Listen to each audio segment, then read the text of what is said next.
Hello, everybody, and welcome to the CX Live Dialogues. I'm delighted to have with us today Kevin Lee, the VP of Product at Optimizely. As VP of Product, Kevin sits within Optimizely's global product organization and leads product strategy, including new product lines, strategic roadmap, as well as M&A and corporate development. Previously, Kevin has served as the Chief Strategy Officer at IDEO, acquired by Episerver in 2019 and subsequently rebranded to Optimizely in 2021, where he was responsible for the solutions team and played a key role in the company's product strategy. Prior to IDEO, Kevin has held roles at ThinkVine and the Nielsen Company. Welcome, Kevin. It's a pleasure to have you with us today. Thanks so much for having me, Ayusha.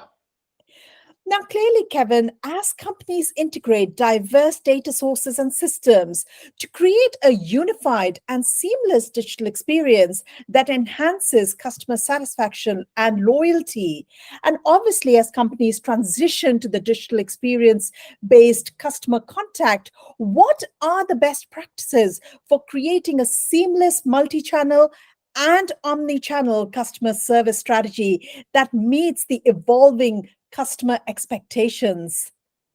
Yeah, I think that's a good question. It's obviously a topic that brands have been grappling with and trying to achieve for a decade or more at this point. That's always been the point about digital. It's the promise of being able to sense what the customer context is in real time, and also to respond in real time based on the changing context. So this obviously is sort of very related to the idea of personalization and individualization. How do we grab all of those things together?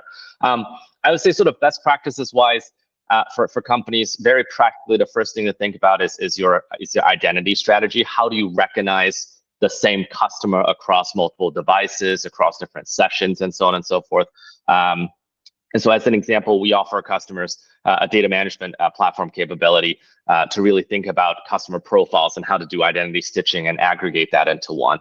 On the activation side of it, the thing to really pay attention to is the latency of how quickly a brand can respond. I'll give you a perfect example, probably as a consumer. How many times have you gotten a coupon for a brand that you just purchased from? Right, that is not the right sequence of things. The brand didn't respond quick enough. It should actually send you like, hey, thanks for making a purchase. Here's something else for maybe later on down the line, rather than sending you for something that you've already made a purchase. So the latency in terms of how brands can actually respond. You and I are having a real-time conversation right now. Brands still are a little bit delayed in how they actually manage that data. So the freshness of that, of the decisioning is something that they should actually pay attention to. And best practices wise, obviously be as fast as possible. And on that capability, we have a real-time response capability out of the way that we build segments and so on and so forth. So that's the key thing, is to think about identity on the input side of it and then speed on the output side of it, to really think about how to make it a cohesive omnichannel experience for customers. Definitely. What you've touched upon is actually very important. This is all about the reactive versus proactive engagement that we talk about. Now, what are the latest advancements in predictive analytics that can be leveraged to create that hyper-personalized digital experience? And how can companies balance personalization with privacy concerns? Yeah, I think for predictive analytics predictive analytics and privacy are oftentimes thought of as sort of two different trade-offs. They're almost a little bit at conflict with each other, because the notion of predictive analytics is you need a lot of data from customers. And then the notion of privacy is let me not give you any data. If you think about cookie deprecation, if you think about tracking protection, if you think about ad blockers and so on and so forth. So fundamentally at a technological level, they are a little bit at odds with each other. But this is where brands should really think about the value exchange, right? So as an example, if I'm using Netflix, I don't mind that they are serving up something a little bit more personalized, a little bit more predictive as to what I'm going to watch next, because there's value in it for me. I think it's important for brands to make it clear that they're not doing and running predictive analytics and more importantly, collecting that data for nefarious purposes or for commercialization purpose or to sell that data to someone else and so on and so forth. But really, it's used as a fuel to build that better experience. And I think being transparent about it really helps a lot with customers trying to understand that. With my airlines, I fly with United Airlines as an example. Like if it asked me a question of like, hey, what are you thinking about for your next vacation trip? I would literally offer that up because I would like them to tell me when there is a discount, right? So that transparent exchange of information, I think, is really, really important, especially as the macro environment, the regulatory macro environment is starting to not lock down all the way, but I think it's actually starting to add more scrutiny in terms of what data is actually available for brands. So being more transparent, and I think the winning brands will be the ones who can clearly articulate that value exchange to say, here's how I'm going to use your data. It's for your benefit. You can obviously choose not to, but if you do, I'm going to run predictive analytics to make your experience better for you, right? So just getting that value exchange out there, I think, is especially important. Definitely. Now, with predictive analytics and data always comes AI. And how are businesses harnessing conversational and generative AI to revolutionize the customer engagement and obviously redefine the customer journey in the coming years? Yeah, I think we're in the, using just a sports metaphor, we're in like a very early quarter of the game, so to speak, probably the first quarter or so. So the full future, how this game unfolds, who's going to win and so on and so forth, I think is still, we're still years away from that. I think brands in general are doing pilots, doing beta programs, testing it out. And we're seeing some really cool and innovative use cases, but we're not at a stage where things are sort of like production ready everywhere. We're relatively early on sort of the generative AI trend.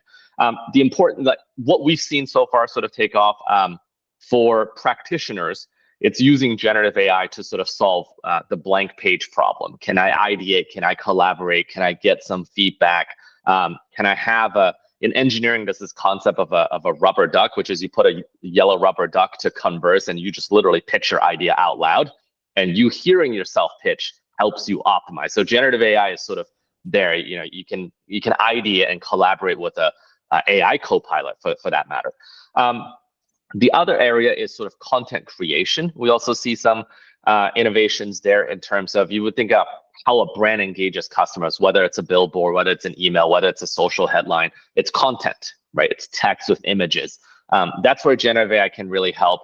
I think that the key question there is, when are we going to see quality output that is at human replacement levels, is the way I think about it, that is good enough such that the end recipient is like, oh yeah, that is an authentic piece of content that's actually from the brand, rather than, I think, I've seen some posts lately that you can actually tell when it's just a ChatGPT response because ChatGPT talks a certain way, if that makes sense, right? So you're like, oh, that's I'm going to ignore that. Humans are actually a little bit more intelligent and reactive to that.